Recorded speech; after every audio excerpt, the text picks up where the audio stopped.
I do wonder sometimes what their precious teachers are hearing at school. Like, are the teachers sitting there like, "What did you talk about at home last night?" And they're like, "Well, mommy told us that if somebody came to our house, we'd chop them up and we'd flush them down the toilet and that we would be safe."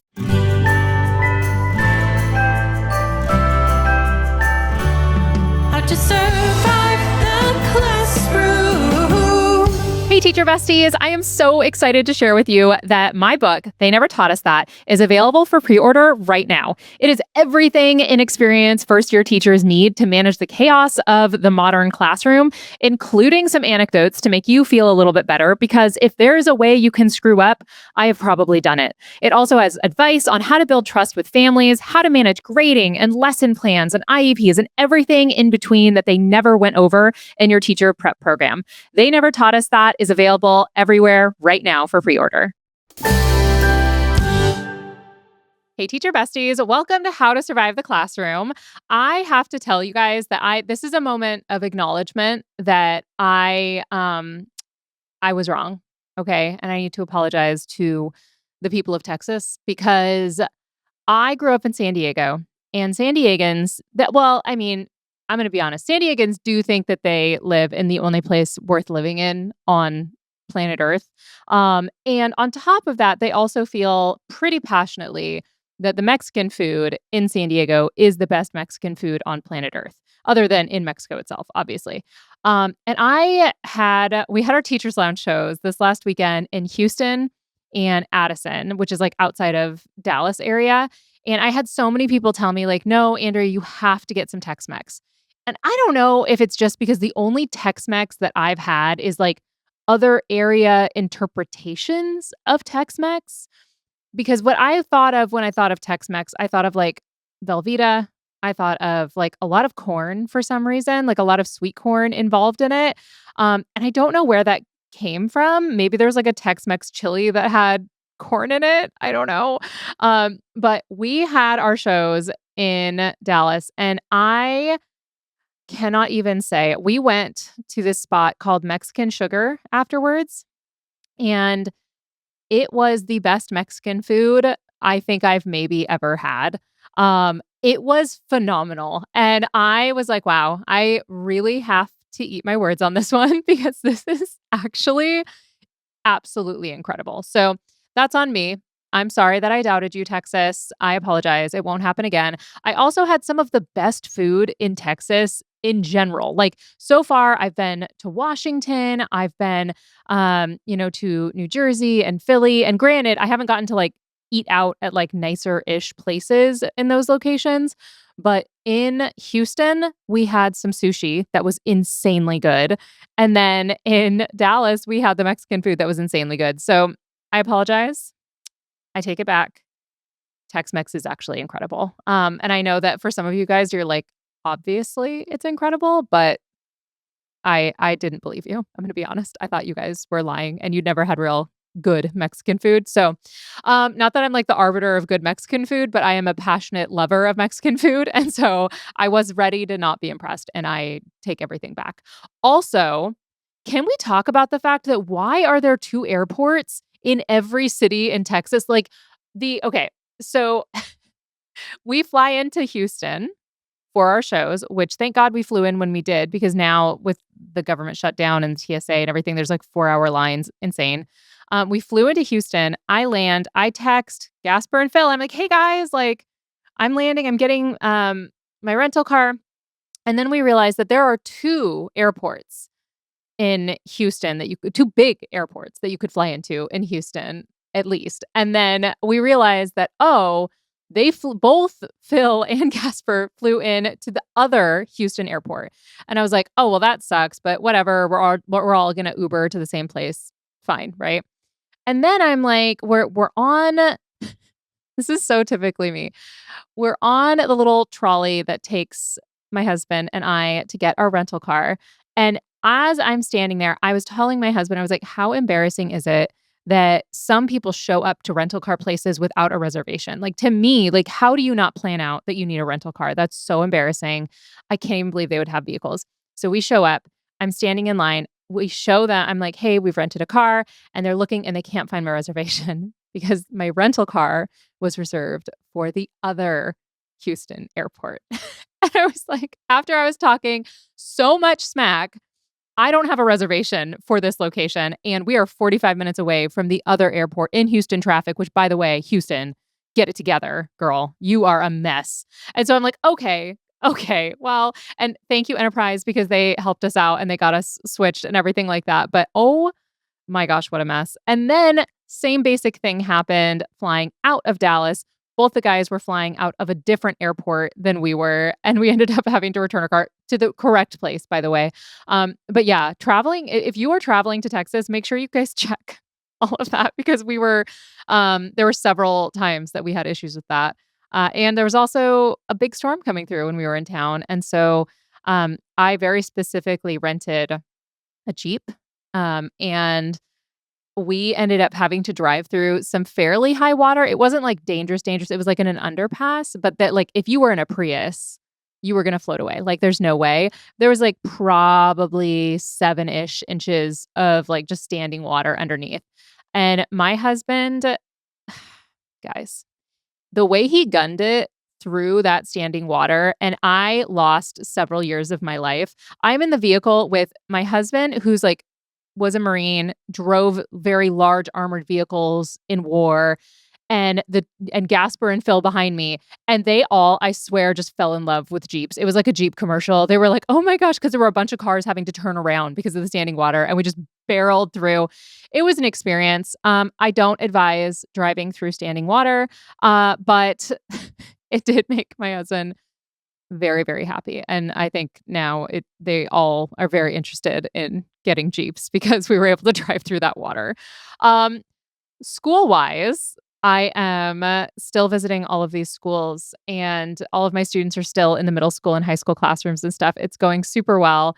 But it just cracked me up because my daughter is in first grade right now. She came home the other day and she's like, Mom, school is taking so much time. And I was like, it does, doesn't it? And she's like, yeah, like all day. It takes me all day to do school. And I like the work, but I'm so busy that I don't even have time to think about unicorns. And to me, that's such a quintessential, like, good summary of the challenge of being a kid in school of like, it's hard work. You don't even have time to think about unicorns. And that's how I feel about having to grade papers is I'm like, I know it needs to get done. I know it's important work. But I don't even have time to like think about unicorns. It's a real challenge or anything else that I feel like thinking about. So, if you're out there and you're trying to get work done and all you want to be doing is thinking about unicorns, I'm right there with you. But I want to hear what has been going on in all of your classrooms. So let's go ahead and listen to the first voice memo sent in this week. Over 20 years ago, was a new teacher co-teaching in a kindergarten classroom. And we still had our little house corner and the dolls in the kitchen and all that stuff. And we had a little girl, we'll call her Christina. And she was in the house corner and she had all of her dolls kind of laid on the floor. Like there was maybe like 5 baby dolls around on the floor. And then she was holding one and carrying it around and taking such good care of it. And I asked her, I said, Christina, what are you doing? And she said, oh, this is my baby. And I looked around and I kind of looked at all the dolls around her and I said, so what about all these other babies? And she said, those, pointing at them, are the babies my husband had with other women. Checks out. That's probably why they were just laying around on the floor not being cared for. Oh my gosh. The levels of baby mama drama that gives you, like, you just know that something like that was happening. And like, it makes me really sad because hopefully they're not seeing kids get less attention from a mother figure and all of that. But oof, man, kids come out with some of the wildest stuff. My kids, we were watching, it is a little early when I'm recording this. It's, still not after Thanksgiving, but my kids really wanted to watch Home Alone 2. And so we let them and we're sitting there watching it. And there's that scene with the Tommy gun, right? Where he plays the video of the Tommy gun and the bad guys run away. And my kids are sitting there and they're like, oh, Mom, why do people think there's guns in houses? And I was like, well, baby, there are guns in houses. There's, your father is a former Marine. We have a gun in our house. You never see it because it's, locked away safely and we do all the secure things and all of that. And she's like, well, why do we have a gun? I was like, well, if someone comes in here and tries to hurt you, I will shoot them. And my kids looked at me and they're like, really? And I was like, yes. Like I would do crimes for you so quickly to keep you safe, baby. But that would be, not a crime if someone came in and tried to hurt us. And my kids kind of absorbed that, right, for a second. And then my my daughter went, but mom, if that happened, what would we do with the body? And I was like, wait, hold up. Pump the brakes. And my son said, well, we should cut him up with scissors and flush him down the toilet. And I was like, whoa, wait, guys, that's not like we would call him. And my daughter's like, no, we could just bury them in the backyard, but sneakily. And I was like, hey, guys, like this went so like, I'm trying to let them know they are like safe and secure in this house. No bad guys, like the bad guys in that movie, would ever be able to get to them. And they're like, how are we going to dispose of the body after we have used lethal force to protect our family? And I'm like, and so I do wonder sometimes what their precious teachers are hearing at school. Like, are the teachers sitting there like, what did you talk about at home last night? And they're like, well, mommy told us that if somebody came to our house, we'd chop them up and we'd flush them down the toilet and that we would be safe. And I'm like, oh, wait. Hold on a second here. Kids they take little bits and pieces and their brains do what they want with them. So, on that note, let's go ahead and listen to the second voice memo sent in this week. Hey, so I teach Avid and I teach it for seventh grade and eighth grade. So my eighth graders get to continue with me. I get to loop with them. So the eighth grade class, they're all very comfortable with each other. And we were doing a college career research activity and we took like a career quiz. And one girl blurts out, I got funeral director. It's like, well, you're very social. Well, then the boy decides to blurt out, I got midwife. I lost it. I am on the floor crying. Half the class knows why. Half the class has no clue what a midwife is. And they're like, wait, what? Why is it funny? What happened? And I'm like, well, a midwife is someone who delivers children and typically in someone's house. And they're like, oh.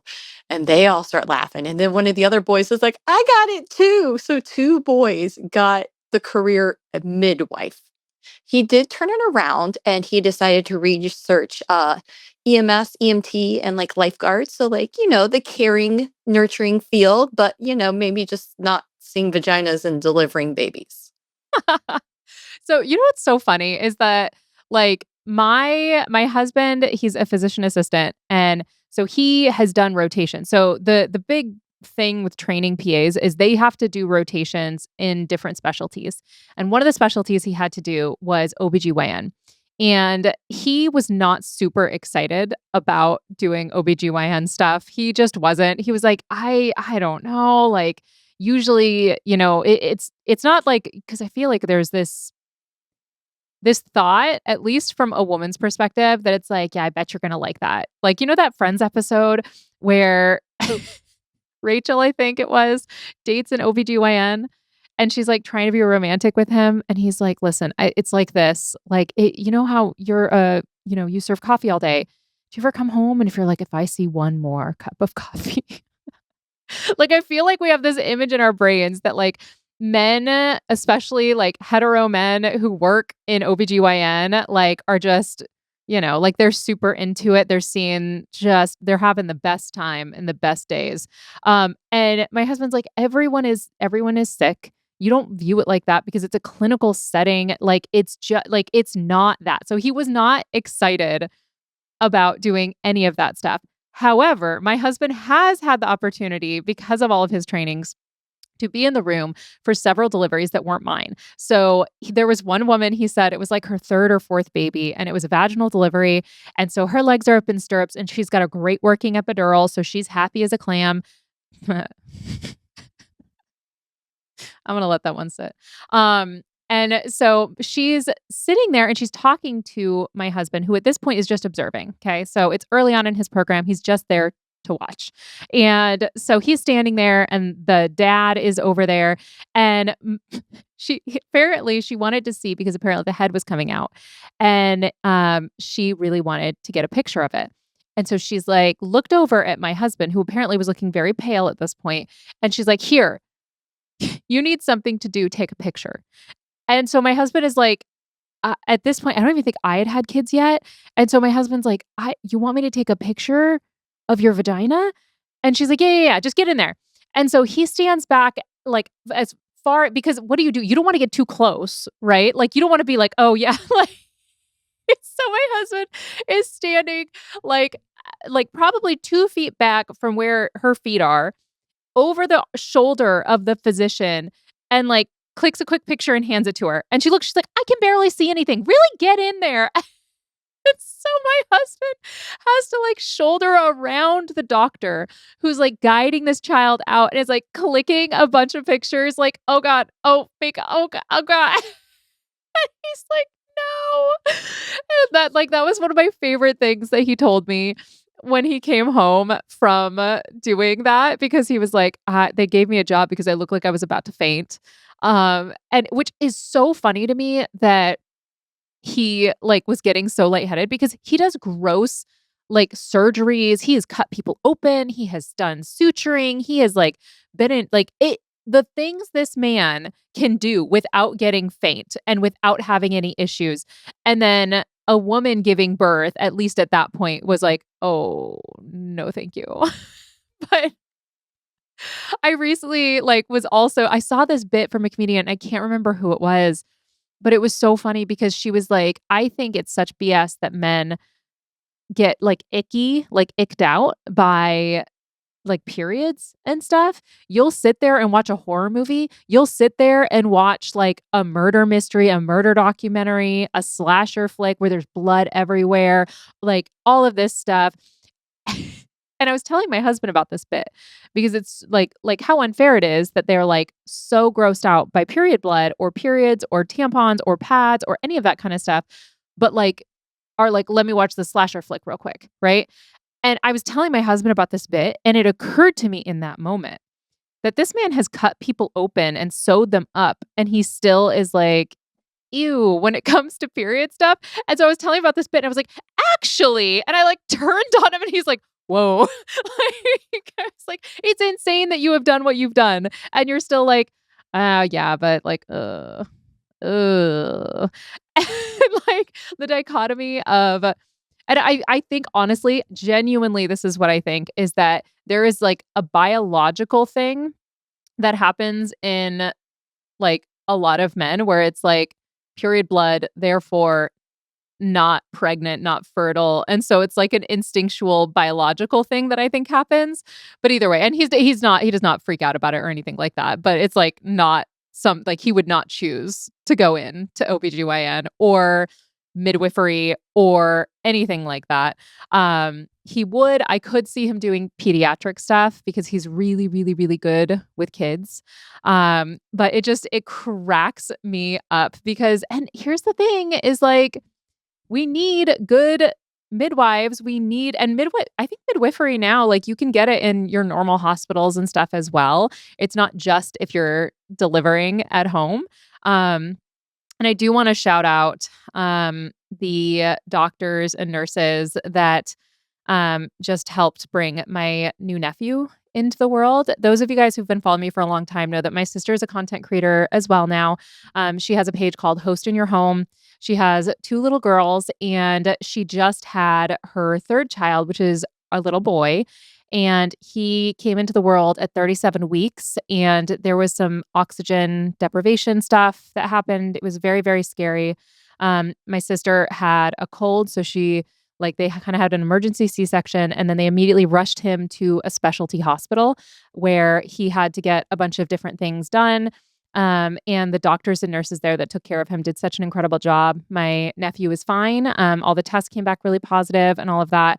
And I'm just really grateful that people out there are doing the OB-GYN job and doing the, neonatal stuff and all of that because huge shout out to the doctors at I got to figure out what hospital it was in Orange County. I just know it was in Orange County because my sister lives in Dana Point. But yes, thank you for saving my sister and her little boy because they literally said like had she not gone in when she did and had she not decided to get the C-section pretty much as soon as they said, "Hey, oxygen levels are low, it's scary," she probably would have lost him. So huge thank you to all of those incredible people.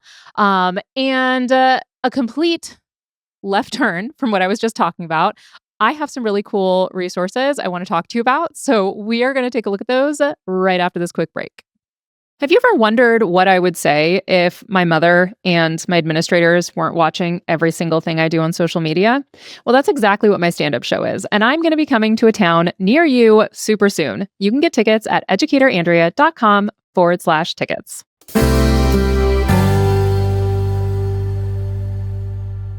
All right, welcome back, Teacher Vesties. So, the resource I want to talk to you about is a writing resource.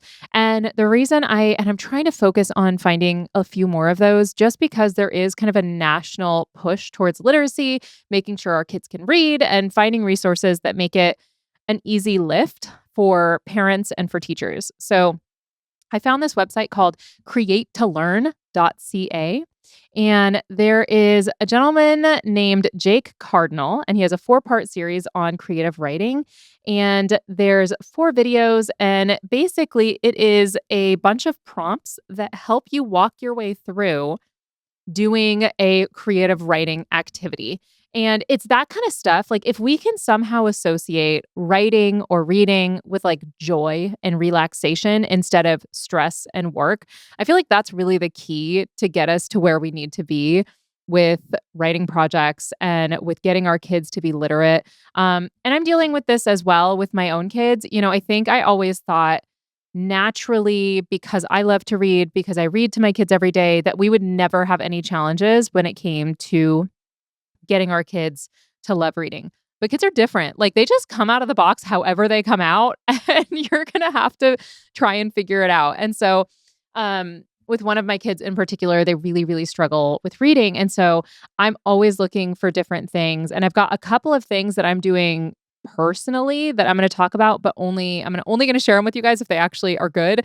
Because I don't want to point you towards resources that aren't, going to be worth your time. And the resource I'm looking at, it does cost money. So, but this one does not. The creative writing with Jake Cardinal. Is that a different name than I just told you? No, Jake Cardinal has a bunch of different videos and talks people through how to do some creative writing prompts, stuff like that. There are a couple other websites too. If you look up online, like writing project or anything like that, that can get kids writing a little bit each day, I feel like it's a muscle like anything else, where if we are able to get our kids to practice this skill, we're going to be able to empower them to feel like they know how to communicate on a better level, especially with all of the AI stuff. I feel like it's really important that we embed this practice in our classrooms in a way that has like low pressure so they don't feel like, oh my gosh, if I don't get this perfect, I'm going to fail, but is so regular that they don't even realize that they're improving from day to day, because the more that they write, the better they're going to be, the stronger writers that they're going to be. So that is the resource for this week. So again, that's createtolearn.ca. And then I have a hill that I'm going to die on. And this is a really interesting one for me because honestly, I have swapped back and forth on this. I think the hill that I'm going to die on is that we need to push kids more to be uncomfortable. And what I mean by that is that for a very long time, teachers are very afraid to push kids out of their comfort zones when it comes to doing public speaking, when it comes to working with others, when it comes to doing social activities. And we and our kids need for us to make them uncomfortable in like to push past that, right? It's kind of like exposure therapy, right? Like, and I feel like what we inadvertently have done is that because we are so afraid of our kids being uncomfortable, because we know what it's like to be uncomfortable, we know what it's like to be embarrassed, we have to help our kids get past that. I have had students who have social anxiety and stuff like that, And I think that it's really wise to approach this in a really sensitive way, to figure out ways to scaffold this so we're not just immediately plopping them in front of a room of people. However, I do think that we are doing a disservice to these kids, that every single kid that says, hey, it makes me nervous to speak in front of somebody, to tell them that they never have to figure out how to communicate in group settings. There are times in our lives that we will be interviewed by groups, that we will have to communicate in situations that make us uncomfortable. And if we don't figure out how to do that, then we are setting these kids back massively. Not being able to communicate in situations that make us a little bit uncomfortable is not going to serve any of us. So that is the hill I'm going to die on. And I know I probably have some people that are going to be like, but what about? And yes, there are some but what abouts, right? I'm not saying that we have kids with major trauma who are going to have a panic attack immediately jump up. But I do think that we have largely removed the opportunity for public speaking from our classrooms. And I think that that is not serving our kids in the long run. If you have thoughts about what we've talked about today, or you want to, tell the local police to check my plumbing, you can contact us, Andrea at human-content.com, or you can contact the whole Human Content Podcast family at Human Content Pods. Huge thank you and shout out to those of you guys who have left reviews. If you have not yet done so, please do. And if you want to catch the full video episodes, they're up every week on YouTube at Educator Andrea. Thank you so much for listening. I am your host, Andrea Forkham. Our executive producers are Andrea Forkham, Aaron Corney, Rob Goldman, and Shanti Brooke. Our editor is Andrew Sims. Our engineer is Jason Portizo. Our music is by Omer Bensby. Our recording location is at Indiana State by College of Education. To learn more about how to survive the classroom's program, disclaimer, and ethics policy, and submission, verification, and licensing terms, you can go to podcasterandrea.com. How to Survive the Classroom is a Human Content production. How to survive the classroom. Thank you so much for watching. Want more of How to Survive the Classroom? You can watch more episodes right now. Just click on that little box over there. You see it? And if you haven't yet, please subscribe. Okay, bye.